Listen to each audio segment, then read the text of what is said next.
The Martin Luther King Jr. Parade is brought to you in part by Markel's Beauty Salon. See Markel's Beauty Salon on East Gain Street in Dublin, Rhonda Stanley Wells, for mobile makeovers and more.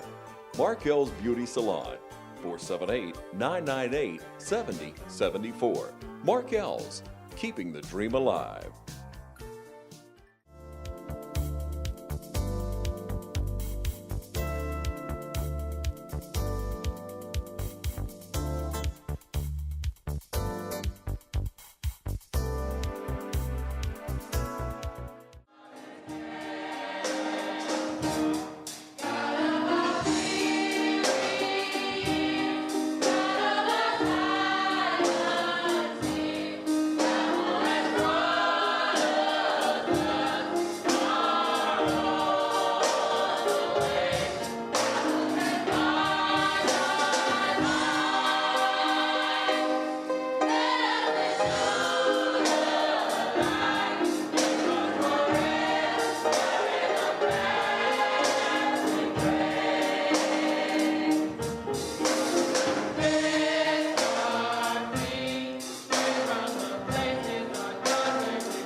We are here at Dublin High School for their third annual Black History Program, and we got a living legacy here herself, Miss Alice Moore. How are you, Mrs. Moore? Fine. How are you doing? Doing very well. Now, surely you enjoyed this program this evening. I really did. I'm a retired school teacher of 30 years here in Lawrence County, and I grew up in a musical family. And I'm a pianist myself, and I have had I'm a piano teacher for several students who are outstanding here in Lawrence County, and they play for the churches.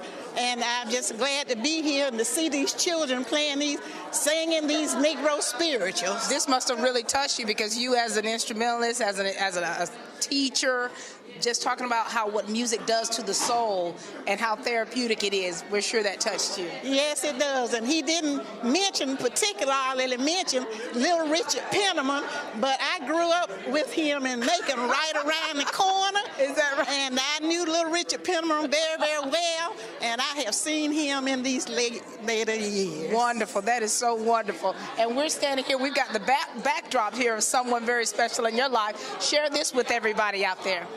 I'm the widow of Samuel Moore Sr., born in 1956 and died in 2011. He began the Moore and Son Transportation for the city of Dublin, 55 years of dedicated service to the children of Dublin and Lawrence County. And he started the business in 1956, and when he had only 2 buses, and then later on, when he died, it was 45 buses that he had. Wow. Along with his brother, Warren McClendon, and they had the contract with the Dublin City Schools. And when he first started the school buses, the children could not pay any more than 10 cents, but he would ride them anyway. He would ride them whether they had any more money or not. Wow. And the school buses, that is a business in itself. It is an outstanding business, and there's so much involved in getting the bus drivers certified. They have to be certified with the CDL license, and they also have to every year they have to take a physical, complete physical, to be able to drive the bus. And also they have to take a test to see that they are not on any drugs or anything like that, because they are completely certified. And then, too, he had an office. He has a business office, somebody to stay in the business office at all times. And if at any time, because the phone would ring, and at that time when he started, we didn't have cell phones that we have now, but we still had communication because he had to stay in touch with all of his bus drivers. And the person who held the office down, he had to know all of the routes. He had to know, because if anybody was out for that day, they had to know the route so that they could come out of the office and leave the secretary in the office so that they could travel on the bus with the children. And then also sometimes you had to have a rider on the bus with the children, because children can be bad when they want to be, and you have to have a rider to be on the bus with them. That's right, that's right. To see that they do not cut up. That is right. And, of course, children are still children. And, it's amazing how time has changed and the progression of things, and just the foundation of what your husband and you all had for this community and for the transportation system. Yes. And my husband, he could drive the buses also. We remember that. And he could drive the buses, and he knew how to operate the buses. I remember at times, every once in a while, we would have a bus parked in our backyard, and he would have a new bus driver, and they didn't know how to operate it, and he would holler out the window early in the morning, push the choker down. Now, Miss Moore, did you ever drive any of the buses? No, I didn't ever drive any of the buses. But you know all the stories and all the hard work that it took for a lot of the business. It took. No, at that time I was retired, and I stayed in the house, so I was the house secretary. And also you have to keep a lot of records. Yes. The bus drivers had to write down on the paper every afternoon when they came into the yard. They had to write down how many miles they had driven that day. And all of that was necessary to be turned in. And and it seems like he operated out of a spirit of excellence. He did. He did. Well, we thank you so much for speaking with us tonight, Mrs. Moore, and just thank you for everything that you have done for this community. Yes, thank you so much for having me, and I appreciate it. All right, Mrs. Alice Moore, everyone, thank you.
And we are here with Dr. Susan Thornton herself. How are you today? Doing very well, thank you. And you? Doing very well. Great. Now tell everyone a little bit about yourself, and then let's talk about what you wanted to share concerning the Black History program. I am a social studies teacher here at Dublin High School. I've been here for 28 years.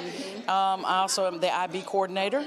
But the thing that I really was impressed with tonight, and the thing that my students spoke highly about, was they did not realize how many local African American who were famous or who had made such a significant contribution beyond our community.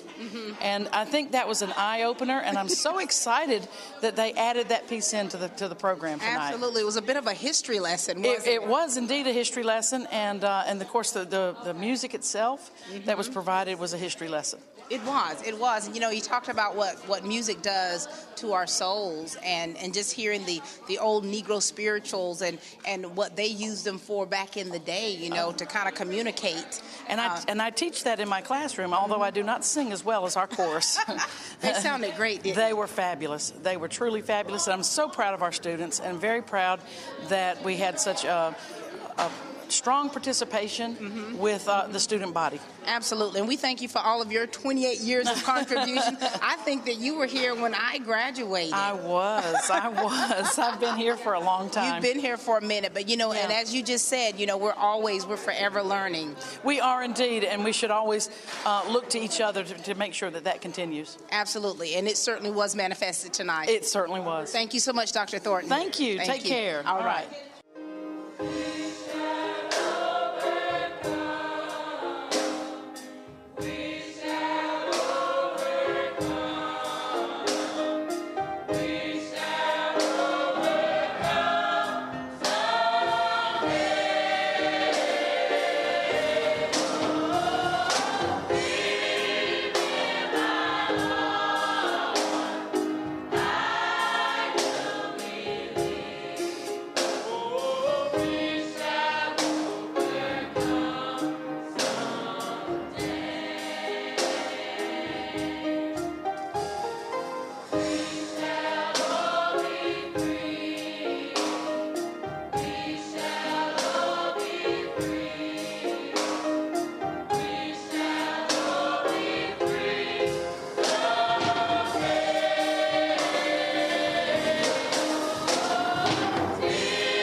How are you tonight? I'm well. I'm well. How was the program tonight? Oh, the for you? program was fantastic.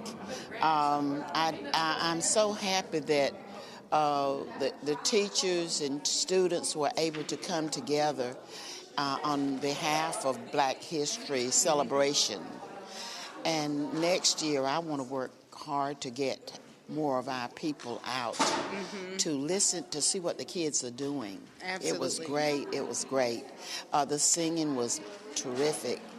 And I'm just so sorry I didn't get more news out to the different churches about it. So we'll work on that next year. Absolutely, absolutely. This is the third annual, so it only gets better each time. Right. And the men that are pictured here behind me, these are my brothers. And it's so many people don't know that they were my brothers. Well, you know, I just found out tonight, as you shared. Okay. And well, I've been knowing you for a long time. So Right. So share us with us. We've got Mr. Warren McLendon. Warren is the younger brother, and Sam is the older. Where do you brother. fit in that group? Well, I don't know what number. Maybe down around the 13th. I'm number 13 as well. You know, something to be said about the 13th child. Yes, but anyway, they were hard-working men, and they are well known by the transportation that they provided for the schools. Right. And that was great. So they started in the time when the kids was walking from the Scottsville area across the Jackson Street to the schools over there.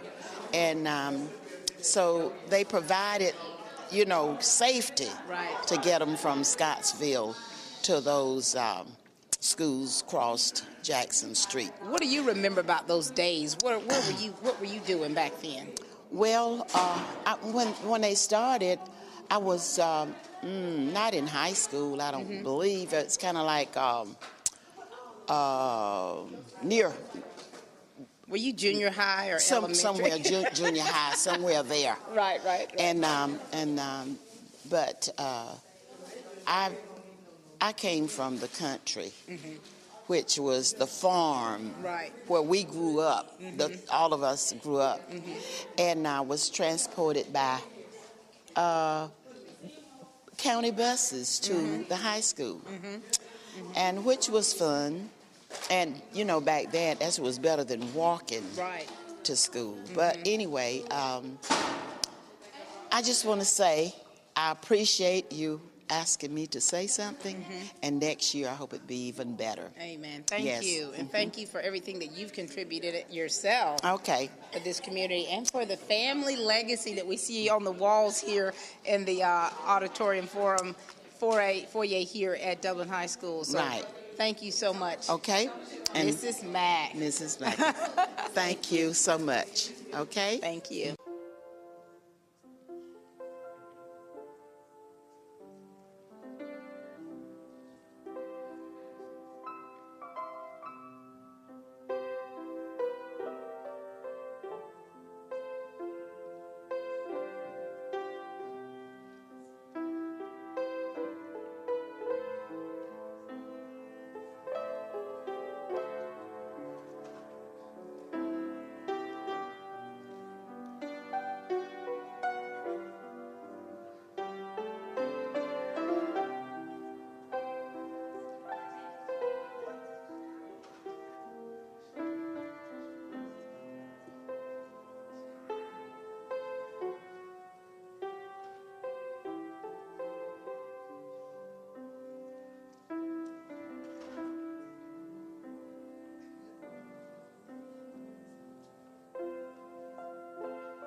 Amen.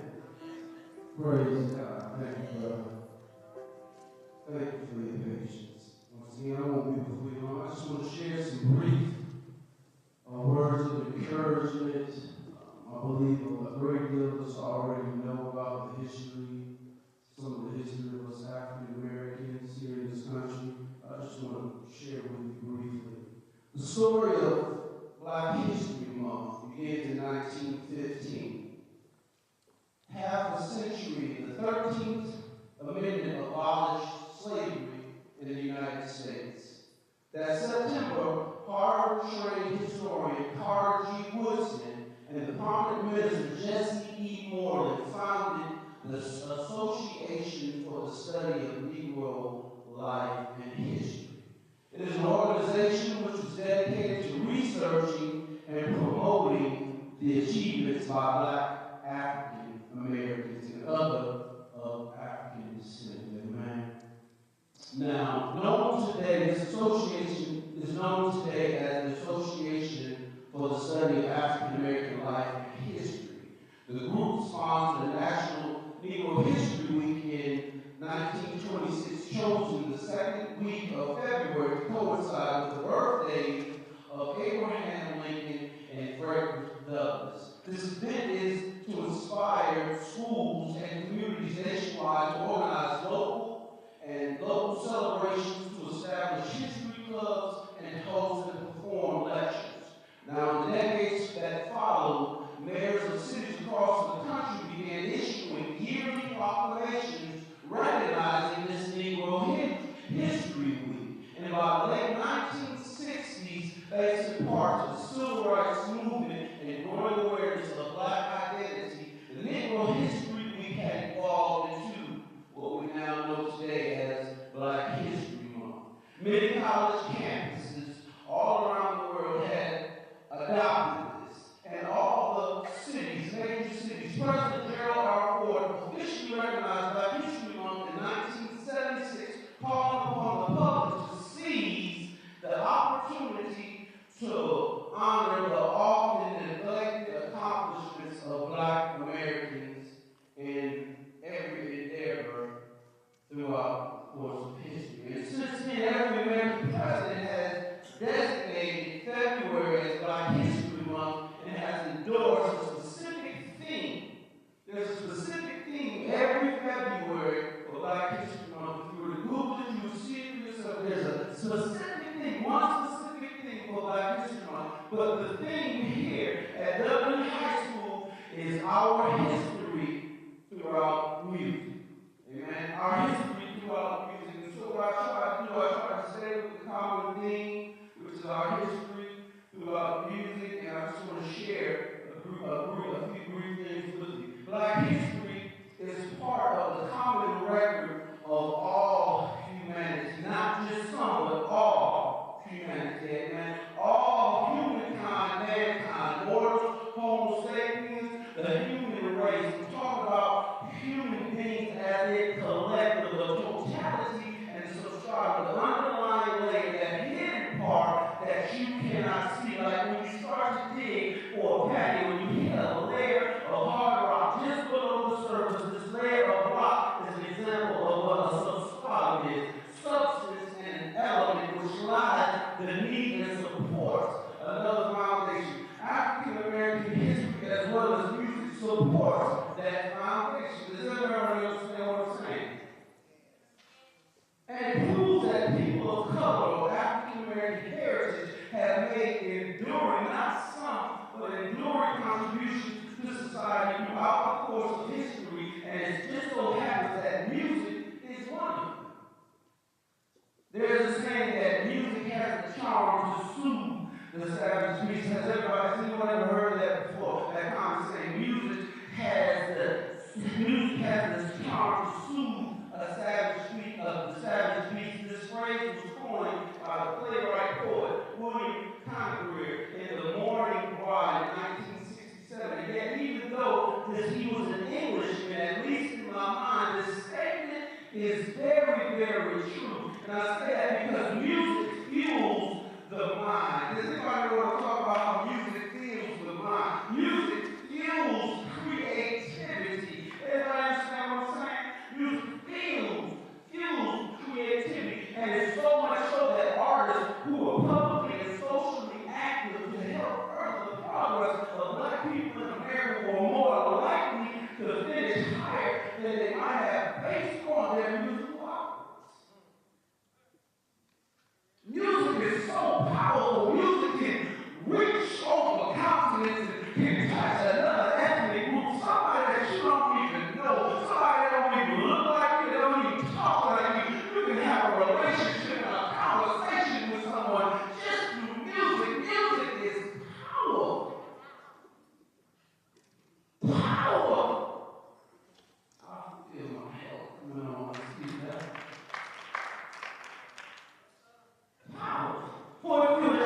to the development of African American music styles, one can see and learn about the pioneers who helped define some of our country's most prominent artistic expressions. From aspirations to tribulations, created from time of slavery to today's popular style. I'm talking about groundbreaking African Americans to our nation's sound of today. They're still alive, they're still vital, they're still ongoing. Does anybody know what I'm talking about? This evening, I'm talking about songs like Still Way to Jesus. Oh, y'all gonna have to help me out with a preacher standing up in me, right? No man can't handle me. Ain't gonna let nobody turn me around. Anybody know what I'm talking about? Ooh, can't let nobody turn you around. Especially in this day and age, it don't matter if you're black, you're white, it don't matter. You can't let nobody turn.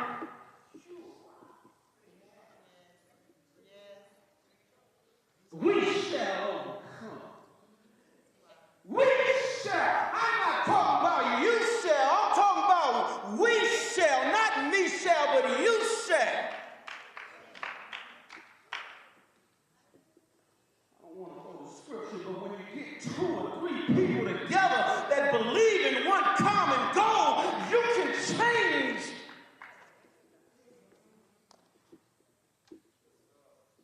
Anybody know what I'm talking about? With change. How music can change things. There's some people in here right now that know what I'm talking about with music and how it changed things.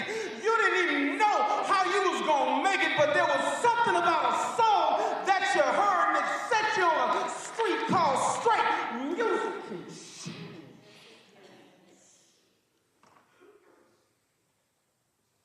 Heal the land. Living in the sky.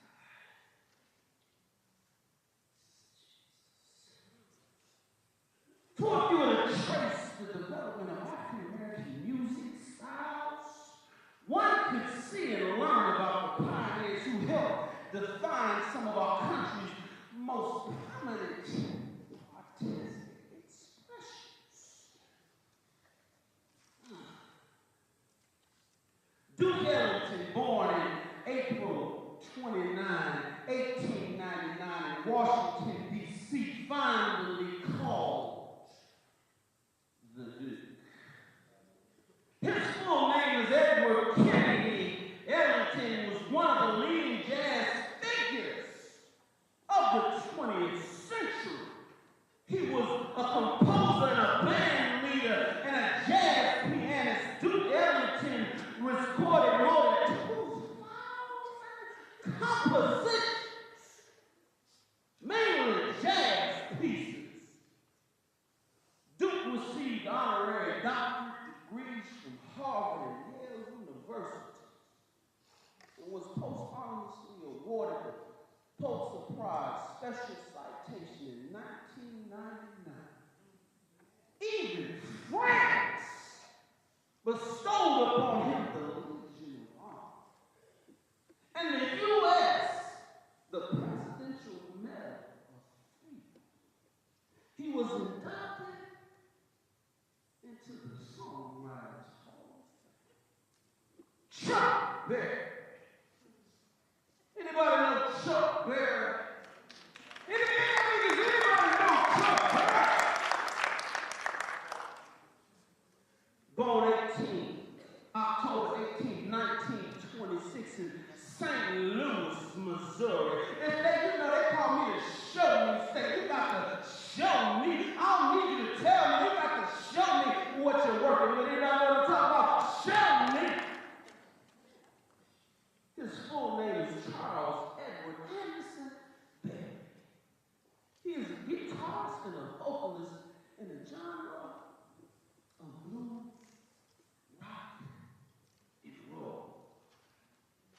And the story goes that he was an activist during the civil rights movement of 1960. And it also says that he was a great influence on soul and R&B, funk and pop and dance. We in the state of Georgia. Anybody know about that boy called the Genius? Anybody know about the Genius? Ray Charles? Anybody know about Ray Charles? You need to go and give Ray a hand down praise. Ray Charles. Finally called, as I said, the Genius. His full name is Ray Charles Robinson. Ray was an inspiring pianist and singer who fused the elements of gospel, blues, and then stamped it with his own unique style. With he penned songs like "How Can You Stop Loving You?" Take these chains from our hearts. Oh, I know if you're from Georgia, you got to know this song right here. Georgia. Anybody know that song right there? Georgia. Georgia's on my mind. Yeah. And then I tell you, this indulge me for a few moments. Then we got this one brother, this one man brother. I say it in the church sometimes. He says something like this every once in a while when you hear him. He said, please, please, please, please.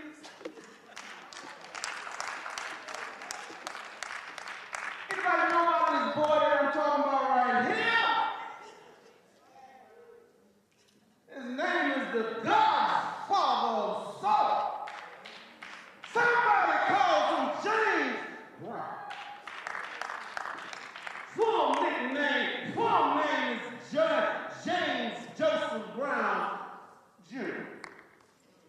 He's a vocalist, keyboard player, and recording artist and songwriter who greatly influenced on various genres, including soul, R&B, funk, pop, and dance. Amen. And then I know everybody where we at right now. Hip hop. Know everybody knows about hip hop, amen. Everybody in Lil Wayne, Lil Weezy, amen. Jay-Z, Jigga Man, Tupac, Nas. Now, just because I'm a pastor, that don't mean I don't know about no LL Cool J, man, and some Kool Moe Dee. I know some of y'all like, what that boy talking about? Kool Moe Dee? Maybe I can relate to you if I talk about some little Craig or some little Tim or something like that, amen. But hip-hop formed in New York City in the late 70s. There was a gang, and I'm not talking about Cleveland, the gang. Anybody know what I'm talking about? Anybody know the name of this gang? I mean, if you're a rap connoisseur, then you know about this gang that I'm talking about, amen? In New York City in the late 70s, this gang was called the Sugar Hill Gang. The Sugar Hill Gang is one of the pioneering acts of hip-hop. That 1979 single, Rapper's Delight, was arguably the first rap song to be played on the radio and the first hip-hop single to become a top 40 hit, reaching the number 36 on the Billboard Hot 100 and number 4 on the R&B and hip-hop song chart. Their self-titled debut album originally released in 1980 and reached number 32. The Sugar Hill Gang never topped a Billboard chart on January the same flame as Rock of Light first brought. But that's not the point. The point is that music is power. Music can bridge gaps. Let's think of this. Gospel. A founding father gospel. Thomas Lewis. Born right here in Villa Rica, Georgia. He is currently credited with publishing over 400 songs. And they said he composed even hundreds more. Mr. Dorsey is most famous for one particular song, Precious Lord. Take my hand. This composed this song during the grief he suffered after his first wife, Nettie, and her first son, Thomas Andrew Jr., died in childbirth. After this, Dorsey no longer performed the blues, and he committed himself entirely to gospel. So again, in closing, all I'm trying to say is that even though this is Black History Month and we're talking about our history through music, one needs to be reminded that music is universal and that there are no boundaries to understand music. Even animals like birds and dogs and whales can understand music. Music, it transcends all boundaries of communication because you can speak and tell stories to someone on the other side of the planet even though you both don't speak the same language. I believe it's important for one to have an open mind in order to be touched by the sense of the understanding that music delivers. What's so amazing about music? What's so amazing about music? It's embedded in all of us. If you play the right tune, even a baby will start leaping to the sound of music. And these days, these are trying times, and we have to hold on with everything it is that we got. And we have to continue to go forward and just trust. I believe James Cleveland penned it best in an old school song. I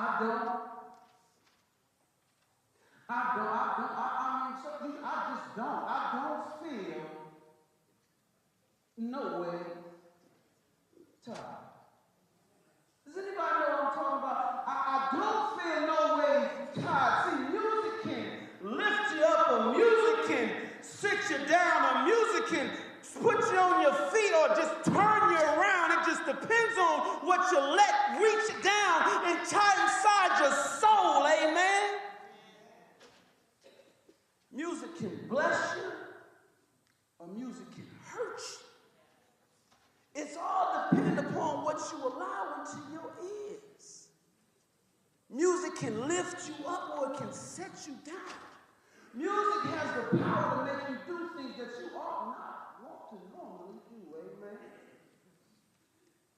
But I don't feel no ways tired. Nobody told me that the road wouldn't be easy.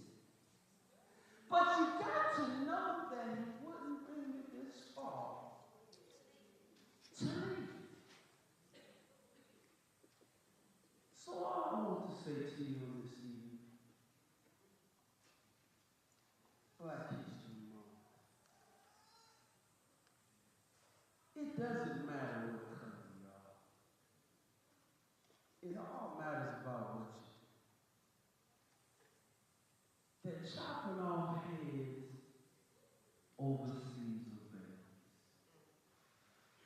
and we have the liberty here at home to go and do as we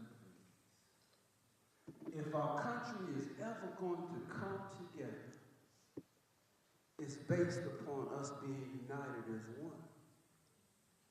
And that doesn't matter